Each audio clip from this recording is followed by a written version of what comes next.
नमस्कार, माझं नाव अमोल कचरू ठाकूर, राहणार मानपाडा गाव। तिथे आम्ही वर्षानुवर्ष आमचा कब्जा आहे, वहिवाट आहे। तिथे जवळजवळ माझे आजोबा पंजोबा तिथनं ते शेतं कसत होती।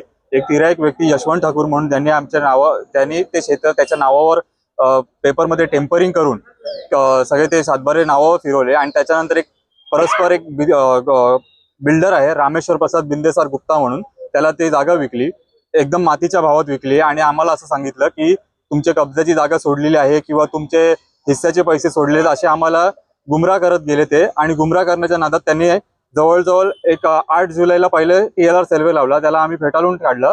त्याच्यानंतर परत त्यांनी 15 दिवसात काय कुठनं सेटिंग लावली, काय कुठे पैशाच्या जोरावर किंवा काय प्रशासनाच्या दबावावरती त्यांनी परत 22 तारखेला सर्वे लावला। तेव्हाही पोलीस प्रशासनाचा त्यांनी वापर करून आणि गुंड्यांचा वापर करून आमच्या दबावाखाली आम्हाला तो सर्वे करावा लागला। आमच्या सगळ्यांच्या हरकती असून सुद्धा ती प्रत जमा झालेली आहे, त्याच्यावरही आमची हरकत आहे। त्याच्यानंतर आज त्यांनी गुंडे आणून 3 JCB लावल्या होत्या। आमच्या तिथे चाळी आहेत, 10 रूम आहेत, त्या चाळीवाल्यांना त्यांनी शिव्या घाल देऊन, त्याच्यानंतर भांडणं करून मारणं करून त्यांना ते बाहेर काढले त्यांनी। त्याच्यानंतर त्यांनी ते 3च्या 3 JCB सगळ्या 10च्या 10 रूम पाडायला आल्या।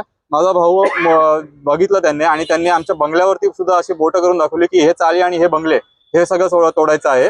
त्याच्यानंतर जेव्हा भाऊ त्यांना थांबवायला गेला की जे काय असेल कायदेशीर आपण बघूया, नुसतं तुम्ही तोडफोड करू नका, कायदा हातात घेऊ नका, तरी त्यांनी त्याला गुंड्यांनी सगळे मारायला केली। त्याला एक पाईप घेतला, पाईप जे काय होतं त्याच्याने त्याला मारलं, त्याच्या पायावर लागले, त्याला छाती पोटात लात घातली आहे। माझ्या 4 जणांना मारलेलं आहे। माझ्या बहिणीचे कपडे फाटतपर्यंत त्यांनी मारलेले आहे। त्यांच्या लेडीज बाउन्सर होते, जेंट्स बाउन्सरने तिच्यावर हात उचललेला आहे। त्याच्यानंतर ती आता शास्त्रीनगरला ऍडमिट केलेली आहे तिला। ती त्या रूम मध्ये उभी राहिली होती की तुम्ही नका तोडू रूम म्हणून, तरी त्या JCB वाल्यांनी रूम मध्ये उभी असताना सुद्धा फांगडा मारलेला आहे त्याच्यावर, त्याचंही माझ्याकडे फुटेज आहे।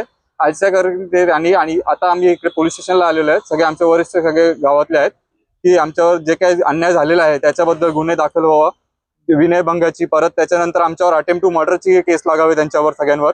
कारण की हे जे आज झालंय, आज गाव आमच्या सोबत आहे म्हणून आम्ही राहू, उद्या संध्याकाळी आम्ही जेव्हा घरी जाऊ त्याच्यानंतर कोण जबाबदारी घेणार याची? पोलीस प्रशासन घेणार की ते गुप्ता घेणार की ते यशवंत ठाकूर घेणार? पोलीस प्रशासन बोलले योग्य ते आम्ही कारवाई करू, त्यांचा चाललाय प्रयत्न त्याच्यावर, पण अजूनपर्यंत काय निर्णय लागला नाही त्याच्यात तसा।